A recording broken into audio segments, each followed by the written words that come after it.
अच्छा, जुल्म की इंतहा देखिए कि ये पाकिस्तानी अपने मुल्क में तो बदहाल थे ही, कश्ती में भी इन्हें निचले हिस्से में रखा गया।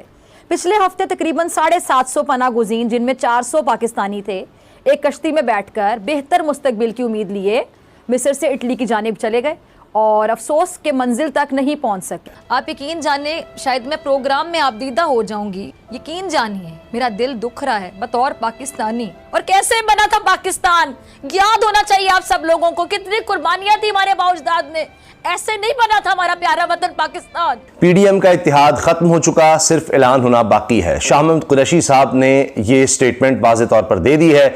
इसके साथ साथ वुकला भी अब मैदान में आ गए हैं। बाकायदा पहला एहतजाज रिकॉर्ड करवा दिया गया है और लाहौर में जीपीओ चौक पर वुकला सड़कों पर आकर एहतजाज करना शुरू हो गए हैं। इसके साथ साथ एक भरपूर तहरीक की तरफ बढ़ रहे हैं। इस बारे में भी उन्होंने ऐलान कर दिया है। जैसे जैसे हम देख रहे हैं, दिन बीतते जा रहे हैं, पाकिस्तान के अंदर बुनियादी सुविधाएं, बिजली, पीने का साफ पानी और राशन आटा उचित दाम पर, इतने उचित दाम पर कि आदमी खरीद सके। अब पाकिस्तान के अंदर जो सबसे घटिया क्वालिटी का वनस्पति तेल होता है, जिसको लोग घी बोलते हैं, वो आज मिल रहा है 700 रुपये के आसपास किलो। सब्जियों का तो रेट छोड़ दो, अभी जो मुर्गा मटन नोचने वाली कौम है वो तो भूल ही जाए, वो तो हाथ से निकल गया इनके। आटे की बोरी आज लगभग 2600 से 3000 के बीच में अलग अलग जगहों पर मिल रही है। तो इतनी महंगाई के बाद आखिर झेले तो झेले कैसे, इसीलिए पाकिस्तान में जगह जगह और 20-20 बच्चे जो पैदा कर लिए थे, अब जो 20-22 लोगों को खिलाना पड़ रहा है। खिलाने वाले हैं 2, 3, 4, बाकी सबके पास में किसी की इच्छा नहीं, किसी का रोज़गार नहीं, किसी का कुछ नहीं, और बाकी सब खाने वाले हैं। तो ये स्थिति, ये बीच का बैलेंस बनेगा कहाँ से? इसीलिए पाकिस्तान के अंदर हमने आटे के पीछे मारकाट देखी, मर्डर होते हुए देखे, छीना झपटी देखी, क्या क्या नहीं देखा। अब पाकिस्तान में जगह जगह धरना हो रहा है। पहले इमरान खान के टाइम पे मंत्री उसके कहते थे कि पेट पे पत्थर बांध लो, आज उसी की तरफ पाकिस्तान जा रहा है। आपको पता है कौन सा हिस्सा उस जगह पे रखा गया जहां मछलियां पकड़कर डाली जाती हैं? सही सुना आपने, मछलियां पकड़कर जहां डाली जाती हैं उस हिस्से में रखा गया। लेकिन ऐसा सिर्फ पाकिस्तानियों के साथ क्यों? कि कोई मुआशरा हम ऐसा नहीं बना सके, लोगों को रोज़गार नहीं दे सके और लोग ये नकल मकानी पर मजबूर हो गए हैं।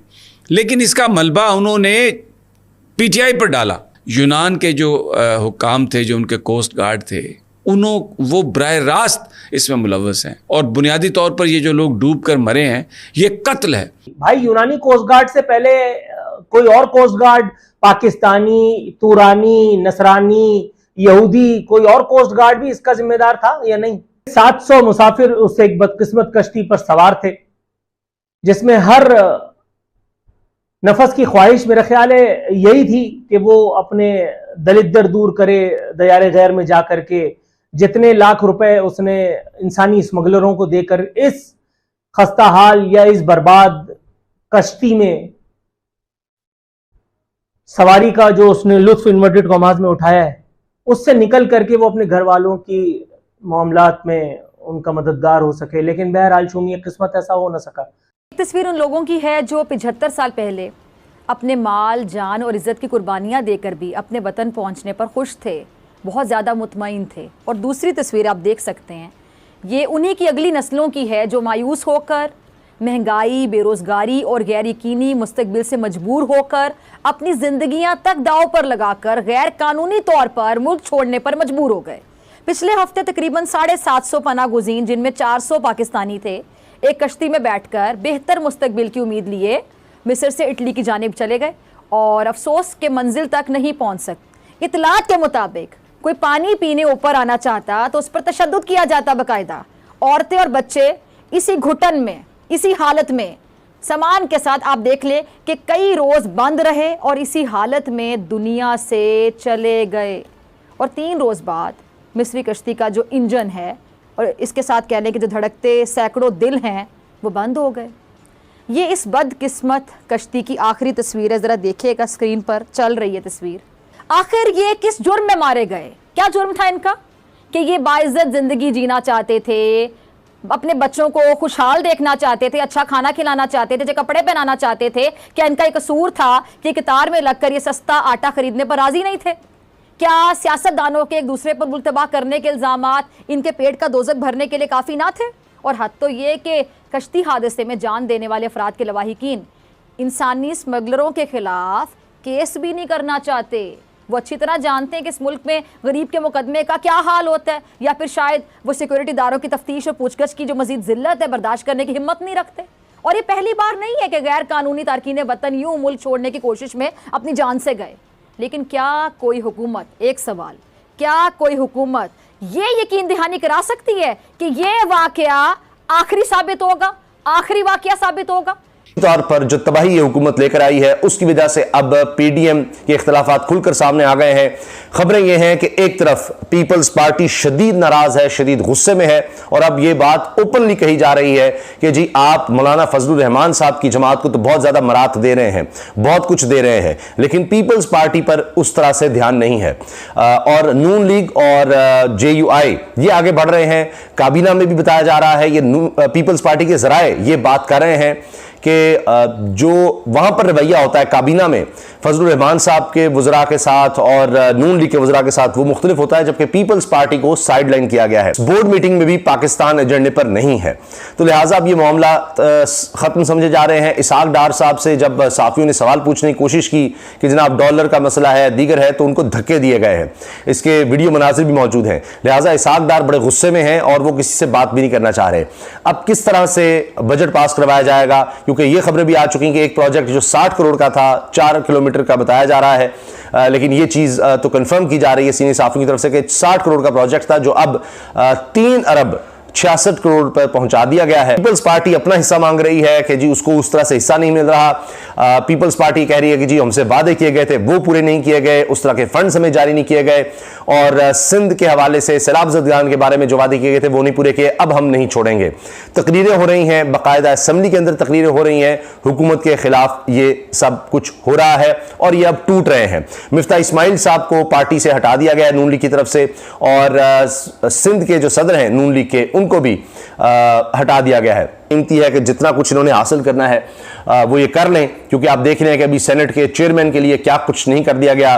50 लाख रुपया तो घर की तज़ीन और आइश के लिए, 2.5 लाख रुपया वैसे किराए के लिए, गाड़ियां, मुलाजिम, ताहयात जनाब बाहर के दौरे, ये सब कुछ दे दिया गया है चेयरमैन सेनेट को। तो इतनी मरात जो हैं कैसे लेंगे? अभी और इन्होंने कानून साजी करनी है ताकि इसके फायदे उठाए जा सकें। सेनेट चेयरमैन या अपने लिए मरात के लिए, फंड्स के लिए इतना पैसा है, करोड़ों अरबों रुपया इस तरह से उड़ाया जा रहा है, और 300 जो लोग पाकिस्तानी जहां बाक हो गए जो यहां से बेहतर रोजगार के लिए जा रहे थे, उनके हवाले से आपको कोई कानून साजी नजर नहीं आएगी। कानून साजी सिर्फ अपनी जात के लिए नजर आएगी। कानून की बात करें तो मैंने जिस तरह आपको बताया कि अब वकला मैदान में आ गए हैं, ऐलानात हो गए हैं, इजलास हुआ है, आज भी बड़ी सख्त तकरीरें हुई हैं। जो कुछ लतीफ कोसा के घर पर जिस तरह से फायरिंग हुई, इससे पहले अजहर सदीक साहब के घर पर पेट्रोल बम से हमला, वो भी सीनियर एडवोकेट हैं। आज हम देख रहे हैं फिर से पाकिस्तान भर में खबरें तो कम आती हैं, वैसे मामला चल रहा है कई महीनों से, पर फिर से एक बार थोड़ा सा खबरें ज़्यादा उठ के आने लगी हैं। आटे के पीछे हमने मारकाट देखी, आटे के पीछे हमने चोरी चकारी देखी, पाकिस्तान के अंदर आटे के पीछे हमने मर्डर होते हुए देखे। कोई अपने घर में, चलो वहाँ से निकल भी जाए जैसे ऐसे ले करके, रास्ते में बाकायदा पूरा गैंग उसको मार पीट के आटे की बोरी चुरा के ले जाता। इतनी स्थिति हमने खराब देखी। अब धरना दे रही है पब्लिक, विरोध प्रदर्शन हो रहे हैं, और क्यों ना हो, पहले कम से कम लाइन मान लो 1000 लोग लगते थे आकर के, तो 100-150 को आटे की बोरी मिल जाती थी। कम से कम सरकार इतना तो कर रही थी। अब स्थिति कहाँ तक पहुँच गई है? अब स्थिति उससे भी ज़्यादा बदतर हो गई कि ये जो यूटिलिटी स्टोर होते हैं पाकिस्तान में, उसका सिस्टम ख़त्म कर दिया है। यूटिलिटी स्टोर का सिस्टम ख़त्म कर दिया है, और फिर ये जो जगह जगह जा करके ऐसा मिल रहा था वो भी सिस्टम, आटा बांटने वाला वो भी सिस्टम ख़त्म कर दिया। और क्यों ना करें? इम्पोर्ट करने का पैसा नहीं, दवा इंपोर्ट करने का आपके पास में पैसा नहीं है, तो आप जो आटा बाहर 26-27 को 26-2700 का मिल रहा है बोरी, वो पाकिस्तान में मिलता था 600-700 का। तो इतना ज़्यादा डिफरेंस था तकरीबन 4 गुना का सस्ता मिल जाता था, 4 गुना इनके यहाँ पे। लेकिन सरकार कहाँ से इतना घाटा उठाए?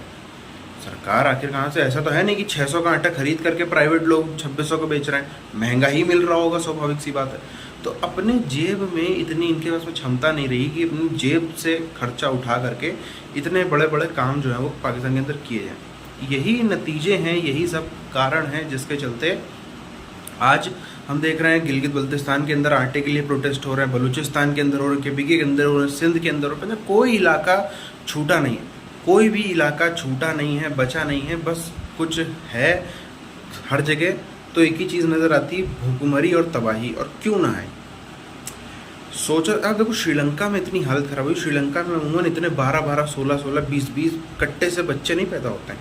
ये पाकिस्तान में ज़्यादा होता है। भारत में भी किसी ज़माने में, भारत की हिंदू सिख जैन बहुत याद किसी ज़माने में इतने तो नहीं, लेकिन हाँ 8-10 बच्चे होते थे। वो आजकल धीरे धीरे स्थिति बिल्कुल बदलती जा रही है, बहुत ज़्यादा स्थिति बदलती जा रही है। आज 70% हिंदू परिवारों में आप देखेंगे 3 बच्चे हो जाए बहुत बड़ी बात होती है। अमूमन 1-2 बहुत, 3 बहुत रेयर केस में 3 आपको बच्चे देखने मिलेंगे। तो ये स्थिति आप इसी से अंदाज़ा लगा लें कि पाकिस्तान में जब 20-20 बच्चे और 18-18, 20-20 बच्चे, 25 लोग का परिवार, कमाने वाले 2 लोग 3 लोग, कहाँ से खाओगे? पेट तो 25 लोग का भरना है, कहाँ से भरेंगे? इसीलिए तबाही मची है।